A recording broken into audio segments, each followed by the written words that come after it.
ఉన్నా కూడా ఈ విధంగా వ్యవహరించడం 100కు 100 పాళ్ళు ఇది రాజకీయ క్రీడ. మరి పక్క రాష్ట్రాల్లో ఇప్పటికీ పెన్షన్లు అందించే కార్యక్రమం వాలంటీర్లు లేకుండానే జరుగుతూ ఉంది.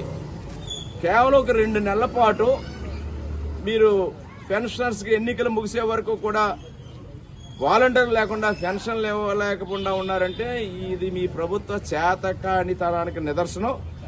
తెలుగుదేశం పార్టీ పెన్షన్ ప్రభుత్వం వచ్చిన వెంటనే 4,000 రూపాయలకు పెంచి అందరికీ అందివ్వడం జరుగుతుంది. పెన్షన్ 4,000 రూపాయలు చేయడం జరుగుతుంది. ప్రభుత్వం అధికారంలోకి వచ్చిన వెంటనే ఒక్కొక్కరికి 4,000 రూపాయలు పెన్షన్ అందిస్తారు. అది కూడా వాలంటీర్లు ఏ విధంగా ఈనాడు అందిస్తూ ఉన్నారో ఆ వాలంటీర్ సిస్టమ్ ద్వారానే బీసీ వర్గాల వరకు అయితే 50 సంవత్సరాల వయసు ఉన్న వారి దాటిన వారందరికీ కూడా 4,000 రూపాయల పెన్షన్ అందివ్వడం జరుగుతుంది అనేది కూడా ఈ సందర్భంగా తెలియజేస్తూ